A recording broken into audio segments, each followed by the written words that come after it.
everyone, welcome back to another Paletteful Packs video. This is the April Premier Pack, so let's get right into it. So first thing I'm going to let you know is Paletteful Packs said they stopped putting those little cards, the information cards, in their boxes. So I will try to have all that information down in the description below for you. But I'm just going to get into everything here in the box. I'm going to go ahead and play with it, and then we'll come back and do some art with it.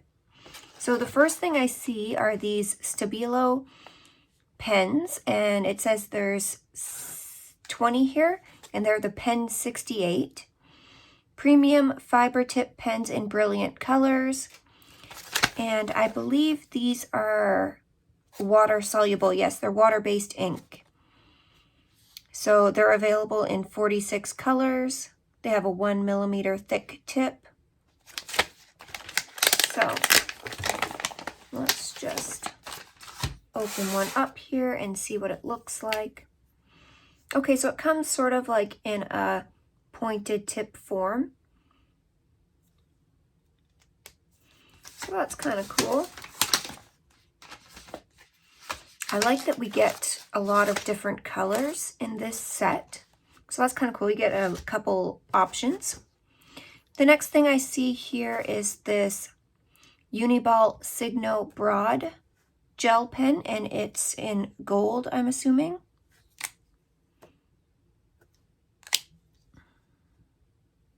Yeah, gold. So that's kind of cool.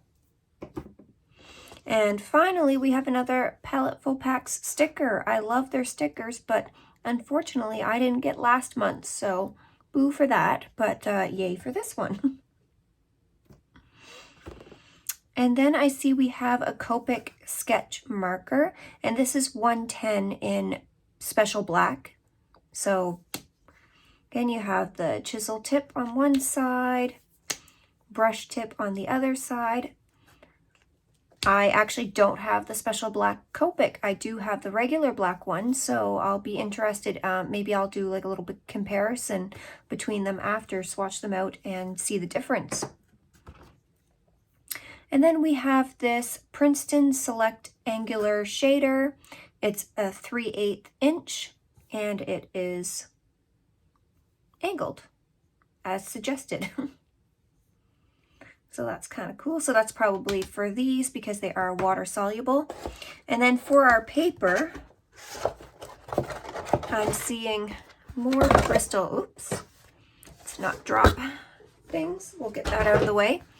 So I'm seeing this Bristol Artist Vellum Finish. There's 12 sheets. It's 9 by 12.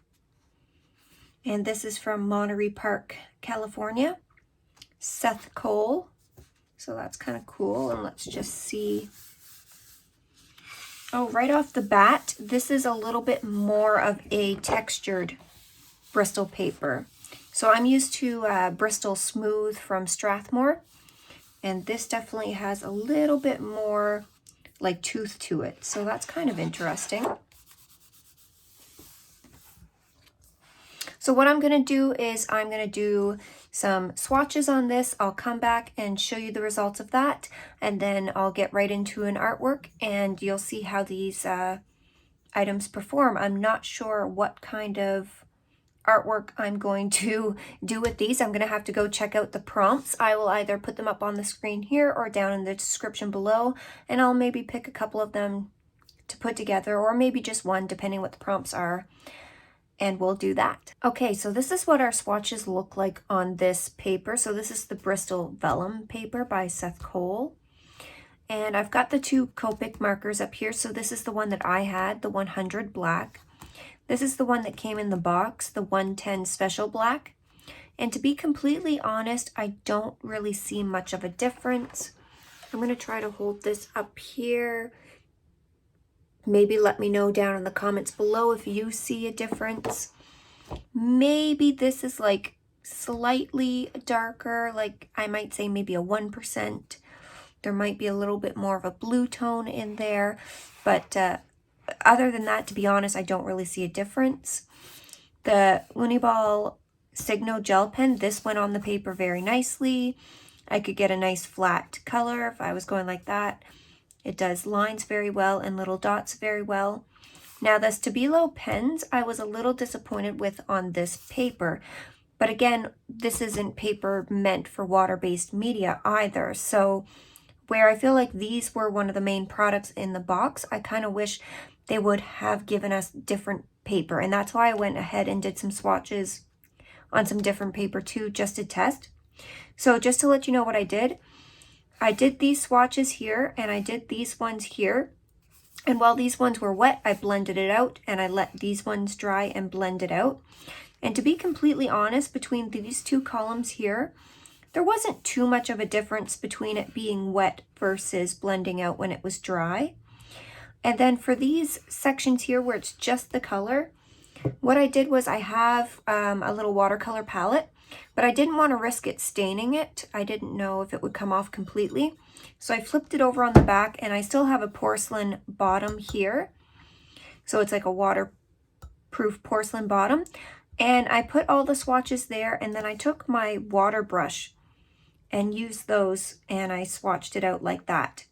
And just to show you, it is a porcelain palette, but yes, it does clean up very easily, because that's why I didn't use the top half of it. I didn't want to risk it staining because I do like this palette for my watercolors. But I used that just to get the color itself, and that worked very well. So there's an idea for you to try to, you know, if you want to use this paper. But then I also went ahead and did the same thing with these two columns where I did one wet and one dry. And you can see here for some of them, while they were still wet, they blended out completely. Like I can't really tell where the pen was laid down. A couple of them, like these ones, you can tell a little bit. That light gray one, I don't know what's up with that one, but it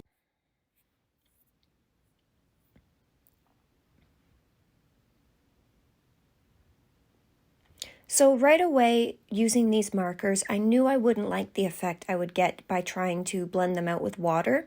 So I took a different approach by scribbling them onto my watercolor palette. This is a porcelain palette that I have. And I took that color and tried to blend it out on my paper, and I am using the paper that came in the box for this, and I have to say it did a wonderful job doing a gradient with these colors. And I did use a lot of water in the background so that it would blend out smoothly, and I was quite impressed with how these pens performed doing that. So I took the light green, the yellow, the cool red, and the cool purple, and I tried to blend them out in a nice gradient to create sort of a grass to sky effect.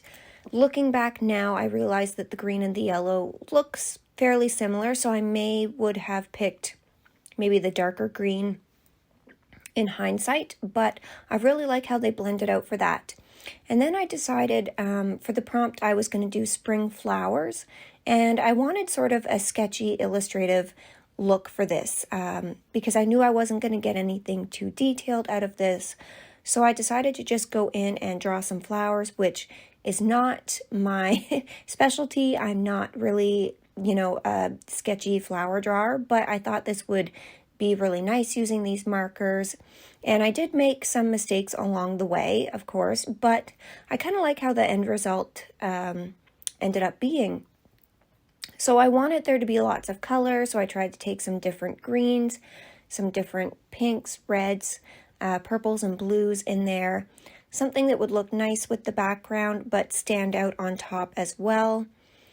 Just laying the markers down, they performed really well. I don't have anything negative to say about them other than just trying to blend them out once they've, you know, gotten down on the paper is a pain in the butt.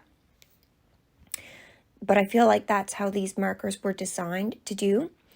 But I've also seen other people take these markers and use them in coloring books because they don't really bleed through to the other side. So if you're a coloring book artist, then, you know, that's something you could consider with these markers. But I don't think I would end up using them down the line. So I'm probably going to take these markers and sort of put them aside in my giveaway bucket. I've been, you know, putting some stuff away from these boxes that I'm probably not going to use, so I can do a future giveaway down the road when I have you know, some more subscribers and people would actually like to use these products.